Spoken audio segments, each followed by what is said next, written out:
On the paper talk today, we'll be talking about David De Gea. Does he still have a future at Manchester United? It looks like he could be signing a new deal. Is that the right move for the club? We'll also be looking at the Harry Kane situation. Is he going to come? Mason Mount, how much money is he going to be on? How much is he going to cost? What is happening with the takeover? Let's get into it.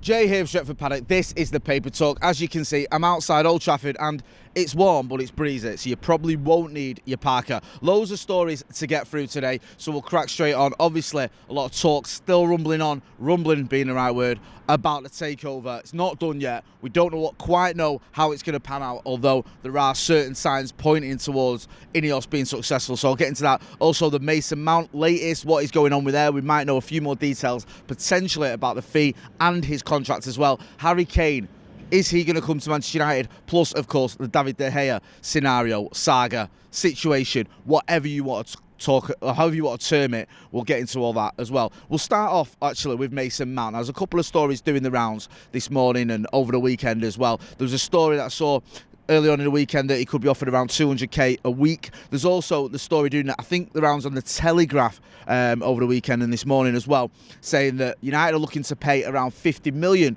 for Mason Mount, which makes a lot of sense because he's got 1 year left on his contract, and I think 50 million quid for a player who's not had the greatest season, if we're being brutally honest, but he's still relatively young. He's English, of course, there's always an English tax, is a Champions League winner, then 50 million. You think, yeah, that's decent business. Probably on both fronts as well, because Chelsea need to get some players off their wage bill and get some out the door, not even the wage bill. They need to just get them out the door because they've got about 527 players in their squad in a minute. It's an absolute shambles. Also in the Telegraph, there's talk about United still wanting Harry Kane, going for Harry Kane, but not quite being sure if that deal is going to get over the line. Spurs reluctant to sell their prized asset. Like Mount, he has 1 year left on his deal. The big question there is, would Spurs be happy to let him leave in a year's time, have another season out of Harry Kane? He's obviously just had a very good season for Spurs as well, banging in the goals all season. Or do they cash in on him now? Now, if they did cash in on him now, I don't think he's going to be around 50 million quid like you're paying for Mason Mount. You're probably looking at around 100 million. Now, people may go, 100 million for a player who's got 1 year left on his deal and will be 30 by the time the next season kicks off. That seems a lot, but it's Harry Kane.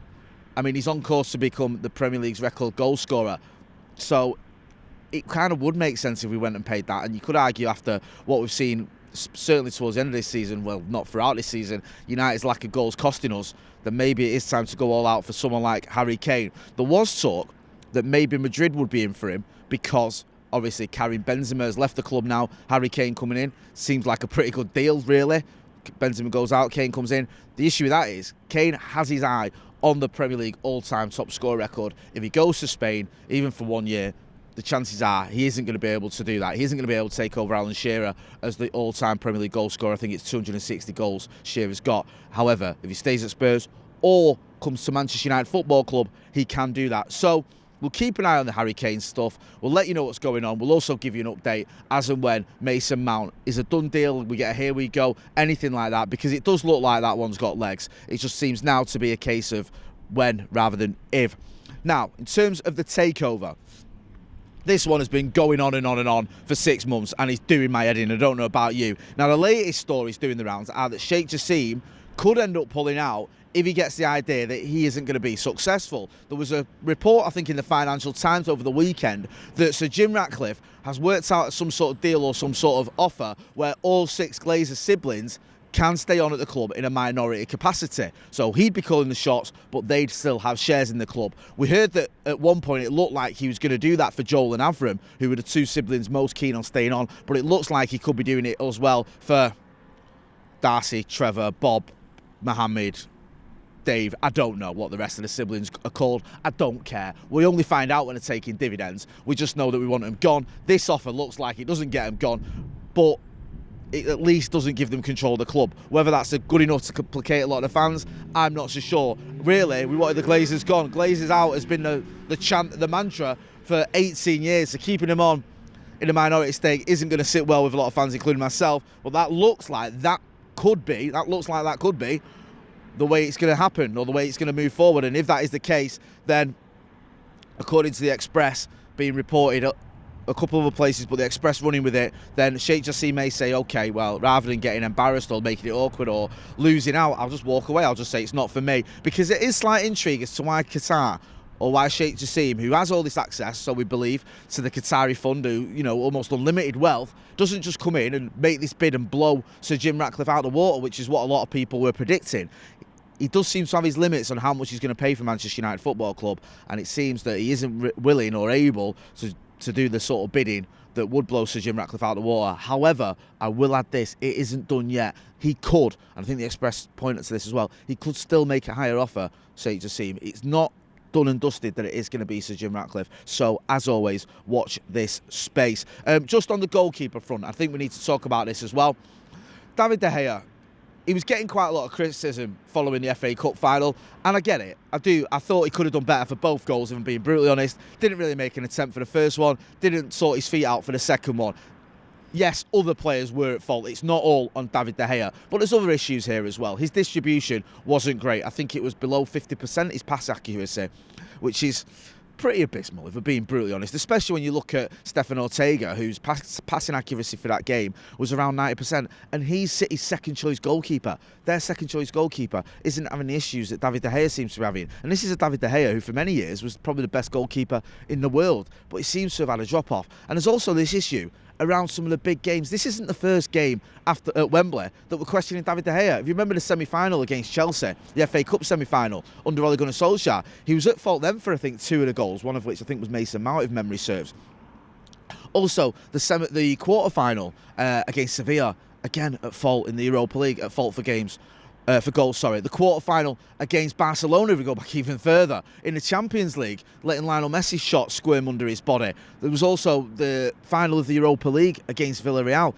I'm not always going to blame a goalkeeper for not saving penalties, but for them to score 11 penalties, some of which were pretty savable, you have to look at your goalkeeper a little bit there. I do think there's issues around David De Gea in some of these big games, and also, not even just some of the big games, in other games this season, we've seen David De Gea making some pretty un-David De Gea-like mistakes, and they're becoming more frequent. I say un-David De Gea-like, but they're becoming more frequent. We saw it after the Brentford game, where he came out and admitted it was his fault. It wasn't just his fault, by the way. United didn't concede 4 goals against Brentford just because of David De Gea, but he didn't exactly have a good game, and he admitted that himself. There's also the West Ham game as well, where he was at fault for the goal. So these mistakes are costing Manchester United. They've cost us in big games, they've cost us in league games, and now the talk is that he's going to get offered a new deal on reduced terms. But the issue isn't his pay. The issue is whether he's good enough to start in goal or to play in goal for Manchester United. There's even talk of him perhaps becoming second choice goalkeeper. Would he be happy to do that at 31 years old? I think he is.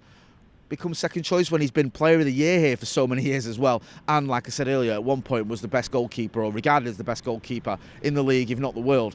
I'm not so sure, but it's a problem Erik ten Hag's got to fix. He's got to solve it, because we can't keep relying on David De Gea, and it pains me, because I like David De Gea. I think he's a good, honest lad who tries his best for Manchester United Football Club and has been here a very long time and has enjoyed a lot of success here during that time as well. But it's getting to the point now where a lot of fans are getting fed up with him, and I hate seeing it. I hate seeing players who I love and respect getting pelters because they've probably stayed past the sell-by date, and it feels a little bit to me like that could be the case with David De Gea. Now, Erik ten Hag was asked about David De Gea, and he spoke about him. He was asked about his distribution after the FA Cup final, and he did speak about it, he did address it, but it seemed like he was getting a little bit annoyed as well with the fact that he's sort of got to answer these questions, and the fact that a lot of criticism seems to be headed David De Gea's way. He said, say it like this, we are in the right direction, but there are occasions in the game, issues in the game, we have to improve. Definitely, we want to make the next step and win trophies. That was sort of a nod towards David De Gea's distribution. There's also this link with Diogo Costa, the kid from Porto. There's a story doing the rounds this morning as well that Porto goalkeeper Diogo Costa says responded, this as it says, Subit has responded to reports Manchester United want him to replace David De Gea this summer. He said, it is a happiness and an honour to play for my favourite club, meaning Porto, not Manchester United, unfortunately.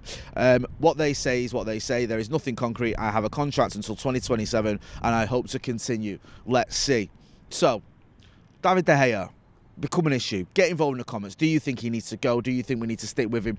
Let's not forget, this is also a player who has won the Golden Glove this year as well. So it's not all been a disaster. I don't want to stand here and say David De Gea has been a catastrophe for Manchester United this season. He hasn't, but there are issues there, especially with his distribution. And I think he gets out of jail a little bit when Lisandro Martinez playing, because you can give Lisandro Martinez the ball when he's got 3 players around him, and he'll still get out of trouble and keep possession. It's not always the case with other players, and we might need to start looking elsewhere if we want to progress and kick on and have a title challenge next season. I know De Gea won the title in 2013, but he's a different player now, and Manchester United are a different team now. Just want to end on Zlatan Ibrahimovic. He's retired at the age of 41. He announced his retirement from football last night at AC Milan. 41 years old and he's still playing. It's amazing that. He's almost my age, and he's had a phenomenal career, not least of which at Old Trafford when he came here, and he's one of the few players I think we've signed post-Fergie who truly looked like he belonged at Manchester United, and he had a fantastic first season for Manchester United, banging in goals, winning trophies, winning the Europa League, winning the Carabao Cup. It was a great season. I think he scored... It was over 20 goals, wasn't it? I think it was 17 or something in the league, and quite a few more in the cups as well. He scored a lot of goals for Manchester United anyway, and was just that sort of player that when he sort of steps onto that pitch, you knew he belonged there, and he proved it as well. So he's had a fantastic career. Well done to him for brightening our lives here at Manchester United. Probably stayed a season too long because of that injury. And then everyone thought, oh, he's done now, but he wasn't. He went on for another 5 years at the top level as well. So you can't knock him. Zlatan is Zlatan, and I'm glad we had him here for a little while at Manchester United, and hopefully he can enjoy his retirement. I look forward to what he does post-retirement as well, because I think I can see him being a bit of a pundit who causes a stir, can't you? Anyway, I'm going to leave it there. This has been the Paper Talk. Make sure you are hitting like, share, and subscribe. We're back with the Paddock podcast later on. We've got a special guest from The Guardian. Jamie Jackson is coming in, so we'll get his take on the takeover, on transfers, on Harry Kane, on David De Gea, all that jazz. So make sure you are hitting like, share, and subscribe. I'm Jay Moy. Thanks for watching.